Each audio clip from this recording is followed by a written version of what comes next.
चलते हैं question number 8 पर, जो आपका सेक्शन सी है।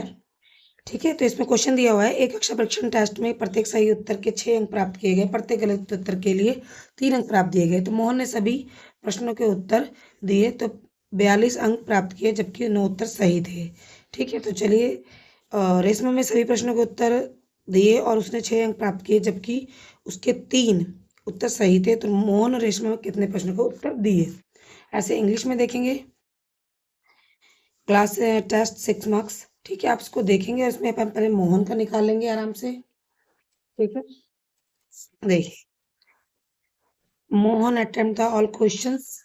ठीक है, तो आप देखिए उसे कितने मार्क्स मिले हैं, 42 मार्क्स मिले हैं। ठीक है, उसने कितने उत्तर दिए हैं, 9, और उसे सही उत्तर देने के लिए कितने मार्क्स मिले, 6। ठीक है, और उसे कितने गलत किए ये तो हमें पता नहीं है भाई, तो x इज इक्वल टू -3 ये लिख देंगे, तो 54, और ये +3 प्लस नहीं माइनस हो जाएगा, 3x इज ए 42, और माइनस का 3x 42 इज ये 54, तो ये बचेगा आपका 12, 3x minus x is equal to -12, इसको इससे काटेंगे तो कैंसिल। आई मीन मोहन ने 4 उत्तर गलत दिए हैं। चलो इसको चेक करके मैं बताती हूँ कि कैसे पता चला है कि हाँ ये सही है कि नहीं हमारा। तो हमने इसको किया है 9 6 54, और आपका 4 और 3 गलत है, तो 4 -3 तो आ गया 12, इसको काटोगे तो 42, तो आपसे आंसर 42 आ रहा है ना यहाँ पर। ठीक है, इसी तरीके से अब रेशमा का निकालेंगे। रेशमा का भाई क्वेश्चन बोला गया उसने कि उसे टोटल कितने मिले हैं, 6 अंक ही मिले हैं, और जबकि उसके 3 उत्तर सही हैं, तो भाई 3 सही है ना, तो उसको 6 मिले, और कितने गलत है तो ये हमें पता नहीं है, तो हमने भाई मान लिया, और इसको भी हमने -3 से कर दिया, तो 3 6 18, माइनस का 3y, -6 तो माइनस का 3y, -6 इधर जाएगा तो माइनस का 18, ये हो जाएगा 24, और y इसके नीचे आ जाएगा 3y, तो कैंसिल, 3 उसके 8, उसने 8 उत्तरों के आंसर गलत दिए। ठीक है, तो ये आपका यहाँ पे 8 क्वेश्चन खत्म होता है। अब चलते क्वेश्चन नंबर 9 पे।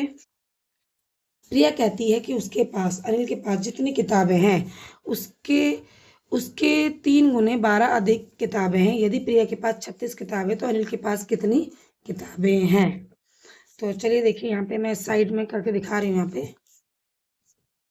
ठीक है, Priya says has 12 more books than three time books Anil has. Priya has is 36 books, how many books does Anil have? तो देखो इसमें प्रिया कह रही तो माना लेट्स बुक्स, या आप लिख लो माना बुक्स, तो भाई हमने x मान लिया। ठीक है, और उसके पास है इस प्रिया, तो भाई 3x और +12, उसने क्या बोला है कि मेरे पास उसकी 3 गुने से 12 अधिक है, तो इक्वेशन बन गई 3x + 12 is equal to 36। Question में बोला हुआ है कि इट हैज प्रिया 36 बुक। ठीक है, प्रिया के पास 36 किताबें हैं, तो भाई अनिल के पास कितनी होंगी? तो 3x 36 -12, ये 12 से चला गया, तो आपका बच गया 24, x इज इक्वल टू इसके नीचे आ गया, इसको काटा 8, तो x इज इक्वल टू 8, मतलब अनिल के पास 8 बुक है। ठीक है, अब चलते क्वेश्चन नंबर 10 पे। अर्जुन ने एक बार 8,25,000 रुपए में खरीदी थी, एक कार खरीदी थी, सॉरी बार बोल रही हूँ। अगले वर्ष उसका मूल्य बढ़कर इतना रुपए हो गया, तो कार के मूल्य की प्रतिशत वृद्धि ज्ञात कीजिए। ठीक है, और दूसरे में क्या पूछा, एक वर्ष के बाद अर्जुन ने कार का अवमूल्यन किया, मतलब उसे बेचना चाहता होगा, तो अब उसका उसकी जो कीमत हो गई 7,95,000 हो जाती है, तो अब इसकी हानि प्रतिशत ज्ञात करनी है। तो इसे कैसे ज्ञात करते हैं मैं वो बताती हूँ आपको। ठीक है, तो देखिए इसमें जो इसका आप लिखोगे CP। ठीक है, जो उसका खरीदने मूल्य है तो यहाँ पे आप CP लिख दो 825, ठीक है, और SP 8.70, ठीक है। अब उसको प्रॉफिट हुआ है तो प्रॉफिट इसमें से इसको माइनस करेंगे तो इतना आ जाएगा, ठीक है। आपको इसमें प्रतिशत निकालना है, प्रॉफिट परसेंटेज निकालनी है, प्रॉफिट लाभ निकालना है। तो जो आपका ये रकम आई हुई है, जो आपको लाभ मिला और उसका CP 825 मल्टीप्लाई 100, तो 0 0 कैंसिल, ये भी कैंसिल, इसको इससे भाग कर दोगे बच्चों तो आपका आ जाएगा, सॉरी, ठीक है। ये आपका प्रॉफिट परसेंटेज है, प्रॉफिट परसेंटेज। इसी तरीके से आपका लॉस परसेंटेज भी निकालोगे तो उसमें भी कुछ नहीं करना। अब इसमें से आपको देखो, इसमें लॉस परसेंटेज निकालने के लिए वो क्या करना पड़ेगा, सबसे पहले देखिए उसकी क्या वैल्यू है, CP क्या है उसकी 25 है, और सेल्स प्राइस इसका है आपका 795, ठीक है। इसमें से माइनस कर दोगे तो आपका आ जाएगा 30, ठीक है। तो ये आपको लॉस हो गया, इसके लिए भी लॉस परसेंटेज निकालनी है आपको, ठीक है। तो 30 और 825 0 से इसको कैंसिल, इसको कैंसिल, इसको इससे कैंसिल, इसको इससे डिवाइड कीजिएगा तो आपका आ जाएगा 3.64%, ठीक है। आप करके देखिए, कोई भी प्रॉब्लम होती है तो आप मुझे कमेंट के थ्रू बता सकते हैं, ठीक है। यहाँ पे आपका 10 क्वेश्चन भी खत्म होता है। और इसका अथवा मैं आपको दिखा रही हूँ, कांस्य में तांबा, टीन और जिंक के अनुपात का आपको एक टीन का प्रतिशत निकालना है। तो और कैसे ज्ञात करते हैं, चलो मैं बताती हूँ, क्योंकि क्वेश्चन हर तरीके से आ जाता है, ठीक है। तो देखिए, आपको इसमें पहले आपको कुछ नहीं करना, एग्जाम और में 87 + 3 + 10 को जोड़ दोगे तो 100 आ जाएगा। और इसमें टिन पूछा है, इसमें बोला है ना ब्रोंजो कंटेन कॉपर एंड टिन, तो टिन का निकालना है। तो टिन का प्रतिशत का 300 और 100 से इसको किया कैंसिल, तो आपका 3% आ गया। तो आप इसका आंसर लिखोगे 3%। अब ये कह रहा है if bronze trophy zinc is 100 gram, what is the weight of bronze trophy. यदि कांस्य ट्रॉफी में जिंक 100 ग्राम का है तो कांस्य ट्रॉफी का कुल भार कितना होगा। तो मैं ये भी निकाल के आपको दिखाती हूँ, ठीक है। तो देखिए उसका आपका कुल भार लिखो, टोटल वेट लिखो, ठीक है। तो उसका 100 ही आपको ग्राम है, तो भाई अगर इसका हम रेशो में देखेंगे तो ये तो 10 ही आएगा। तो इसको हम लिखेंगे, उसका टोटल ग्राम आपको वेट दे रखा है 1000, नहीं 100 ग्राम दे रखा है ना, 100, तो 10/100 मल्टीप्लाई 10, सॉरी यहाँ पे रुकिए, यहाँ पे ना कुछ गलती हो गई है। देखो रेशियो तो आपको 10 दे रखा है और आपका ये भी निकालना है, मगर इसका हमें वेट नहीं पता, तो वेट का फॉर्मूला यहाँ पे आपको दे रखा है। तो ये क्या हो जाएगा, वेट तो यहीं रह जाएगा बेटा, ये बात याद रखना, ठीक है। और ये जो नीचे वाली संख्या ऊपर में जाकर चली जाएगी और ये नीचे आ जाएगा। तो देखिए ये इसको कैंसिल करेगा तो कितना आ जाएगा 1000 ग्राम, इसको ग्राम, सॉरी, ठीक है। अब 1000 ग्राम क्या होता है 1 kg, ठीक है। तो अब इसका आंसर आ जाएगा 1 kg, ठीक है। आप इसे 1 kg भी लिख सकते हैं। अब आ जाते हैं सेक्शन डी पर, मोस्ट इम्पॉर्टेंट, अच्छा मजेदार क्वेश्चंस के भी अभी एक केस स्टडी में एंटर मार दिए हैं भाई। अब इसमें आपको 5-5 मार्क्स के क्वेश्चन मिलेंगे। केस स्टडी तो आगे है, 5-5 मार्क्स के हैं, मगर इसको 3-4 पार्टों में डिवाइड किया हुआ है, ठीक है। तो चलिए पढ़ते हैं, समझते हैं। 40 विद्यार्थियों में से एक कक्षा में कुल विद्यार्थियों की संख्या 1/10 है अंग्रेजी पढ़ना पसंद करते हैं, और कुल संख्या 3/10 गणित पढ़ना पसंद करते हैं, कुल संख्या 2/5 हिंदी पढ़ना पसंद करते हैं, तो शेष विद्यार्थियों के विज्ञान पढ़ना पसंद करते हैं। तो कितने विद्यार्थी अंग्रेजी पढ़ना पसंद करते हैं, तो देखिए कुछ नहीं आपको करना है, 1/10, और देखो कुल कितने हैं 40, इसको इससे काटोगे 4, तो 4 स्टूडेंट्स, यहाँ क्या आ जाएगा 4 स्टूडेंट्स, ठीक है। How many student like study maths, तो मैथ्स में कितने हैं भाई, ये रहा 2.5, तो इसको 2.5 मल्टीप्लाई टोटल स्टूडेंट, इसको काटा इससे तो आ गया 16 स्टूडेंट्स, ठीक है। What fraction student like study science, ठीक है। How many student like studies style, how many, देखिए कुल विद्यार्थी की संख्या कितना भाग विज्ञान पढ़ना पसंद करेंगे और कितने विद्यार्थी विज्ञान पढ़ना पसंद कर देते हो। तो सबसे पहले इसमें हम फोर्थ को निकालेंगे, और कैसे निकालेंगे मैं आपको बता देती हूँ। देखिए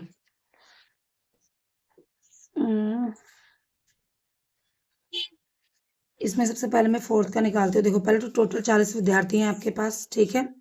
और इसमें से आप घटा दीजिए, तो एक का निकल गया 4, दूसरे का निकल गया 16, अब तीसरे का भी आप निकाल दो 3/10 में से, तो हो जाएगा ये 12, ठीक है। तो आप 12 निकाल दोगे तो क्योंकि तो ये हो जाएंगे टोटल आपके 32, तो 40 में से 32 घटा दोगे तो आपका आ जाए 8।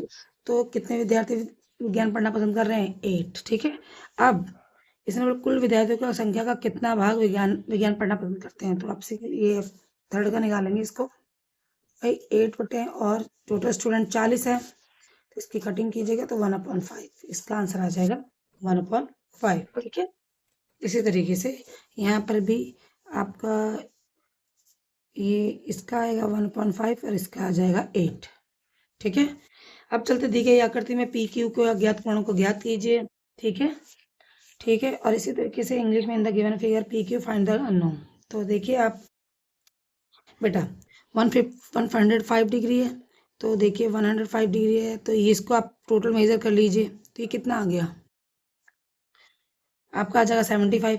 ये 75 आया तो ऑब्वियसली ये भी 75 आ जाएगा। क्यों है? ये वर्टिकली अपोजिट एंगल और सीधा विमुख कोण।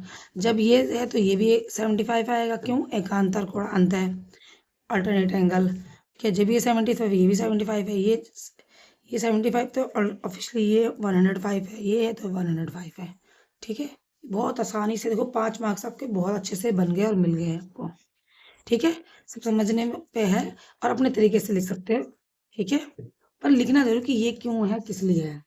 अब आ जाओ क्वेश्चन नंबर, दी गई आकृति में ABC 78 को तो ज्ञात कीजिए, और DG, तो आपको तो ये 3 एंगल ज्ञात करने हैं। तो देखिए आपको सबसे पहले आपको ये दे रखा 78, DGC,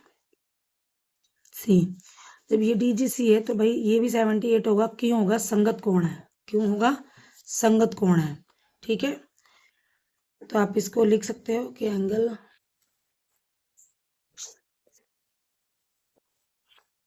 चलो मैं देखिए इसी तरीके से यहाँ पे आप लोग कौन कौन सा एंगल DGC फाइंड करना है।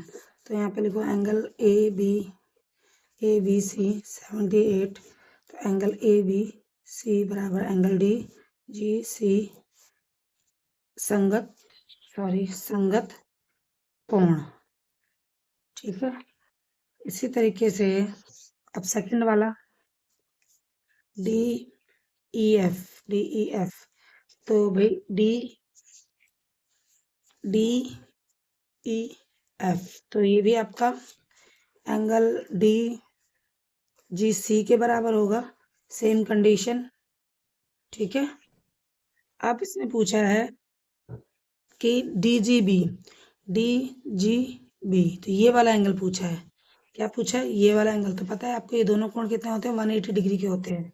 तो आप यहाँ पे लिख सकते हो सिंपल सा angle B plus angle G 180 degree. तो एंगल B आपको ऑलरेडी 78 का दिया हुआ है, एंगल G पता लगाना है। तो 180 में से एंगल G 180 माइनस 78, ठीक है। तो एंगल G आपको मिल जाएगा 102 डिग्री का। तो आप इसे लिख सकते हो एंगल DGB 102 डिग्री, ठीक है। आया होगा आपको, ठीक है। अथवा में मैंने बता दी कि अदरवाइज कभी ये दूसरे इवनिंग शिफ्ट में दूसरे सवाल आ जाए। अब आ जाओ क्वेश्चन नंबर 13 पे। यदि -A की 2 है, -B की 2 है, तो इनके का मान ज्ञात कीजिए। तो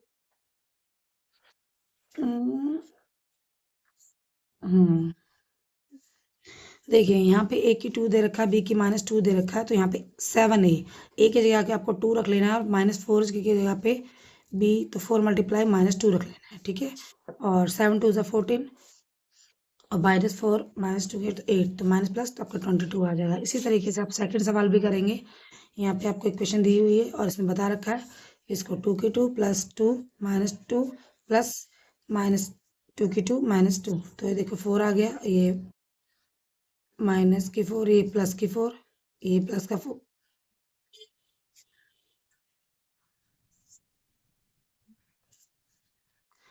ठीक है। ये इससे मल्टीप्लाई और प्लस माइनस माइनस मल्टी, तो माइनस का 4, यहाँ पे प्लस का 4, ठीक है, और माइनस की 2, तो ये 4 बचा, ये माइनस प्लस कैंसिल हो गया, तो 4 माइनस 2 का 2, ठीक है।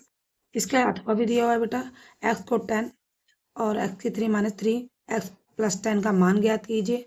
तो आपको कुछ नहीं करना, एक्स की जगह पे आपको 10 की वैल्यू रख देनी है। तो देखो एक्स का 10 है, एक्स की 3 माइनस 3 मल्टीप्लाई एक्स प्लस 10, तो यहाँ पर 10 रख लिया, 10 की 3 माइनस 3 और 10 10 20 हो गया।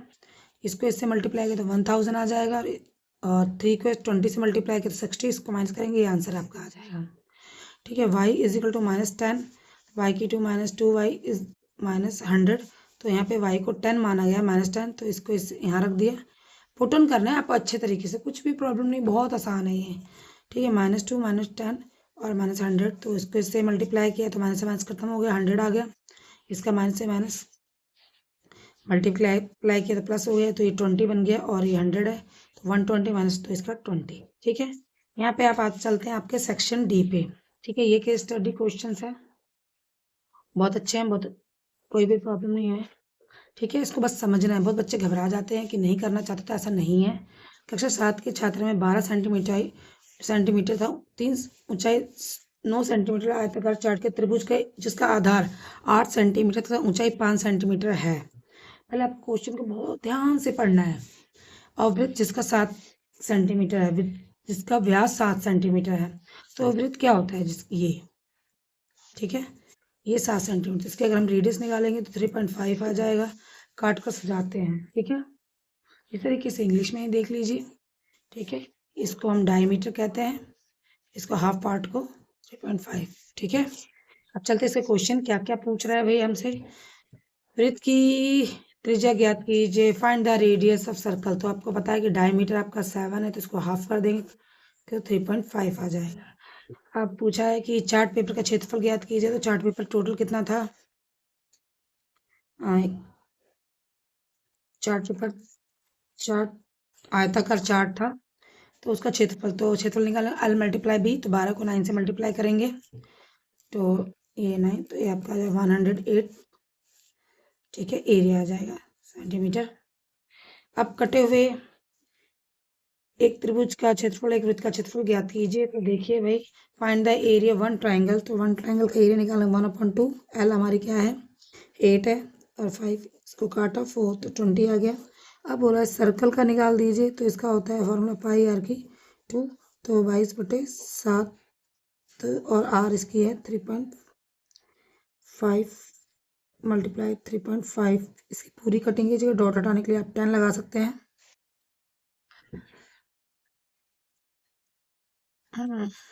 डॉट हटाने के लिए आप 10 लगाइए, ठीक है। तो पता है इससे क्या होता है कि ईजी हो जाता है कटिंग करना, ठीक है। 7 5 जा 5 2 जा 2 11 जा, ठीक है। इसी तरीके से 5 7 जा 2, तो आगे आपका 77/2, इसको इससे काटोगे तो 38.5 आएगा। तो ये आपका सर्कल का क्या कहते हैं एरिया आ गया आपका, ठीक है। तो यहाँ पे मेंशन कर सकते हैं आराम से। ये तो मैंने इसमें कॉपी पे कर दिया है, आप अपनी जो नोटबुक है आंसर शीट पे बहुत अच्छे से कीजिएगा, ठीक है, अच्छे से प्रेजेंटेशन से, ठीक है। अथवा इसमें से कोई एक करना है। अब आ जाओ, दिल्ली में एक विद्यालय में कर्मचारी सीसीटीवी कैमरा ठीक करने के लिए एक सीढ़ी का उपयोग कर रहा है, ठीक है। और सीढ़ी की दीवार की 12 मीटर ऊंचाई है, इसकी 12 सेंटीमीटर है, और सीढ़ी के आधार की 5 है, ये 5 है। सीढ़ी तरह समकोण त्रिभुज बनाती है यहाँ, ठीक है भाई, तो 90 डिग्री, अगर ये समकोण बना रही है तो बेटा ये 90 डिग्री है। तो दी गई कौन सी भुजाएं लंब और आधार को दर्शाती हैं। यदि सीढ़ी जमीन पर 55 मिनट कोण बनाती है, तो सीढ़ी की दीवार के बीच का कोण ज्ञात कीजिए। पाते प्रयोग करके सीढ़ी की ऊंचाई ज्ञात कीजिए। इसी तरीके से इंग्लिश में आप देखेंगे तो ये आपका 12 सेंटीमीटर, ये 90 डिग्री है, और ये 5 है। तो which side represent the perpendicular the base in the situation, तो बेस आपका क्या दिखा रहा है 5 सेंटीमीटर, सी भी दिखा रहा है, आप सी भी मेंशन कर सकते हैं, 5 मीटर, यहाँ पे सी भी लिख सकते हैं, ठीक है। अब ये कह रहा है कि ये देखिए, यदि सीढ़ी जमीन के 55 कोण बनाती है, ये आपका 55 बना रही है सीढ़ी जमीन के साथ, तो भाई आपको पता है कि 90 डिग्री है, 55 है, तो सीढ़ी और दीवार के बीच के कोण को ज्ञात कीजिए। सिंपल सी है कि त्रिभुज के तीनों कोणों का योग कितना डिग्री होता है, 180 डिग्री होता है। Total measure of a triangle 180 degree. तो 180 में से इसको आप 90 प्लस करके 50, इसमें से इसको माइनस कर देंगे तो 35 डिग्री आ जाएगा। तो आपका ये 35 आ जाएगा। तो ऐसे ही आप यहाँ पे करेंगे।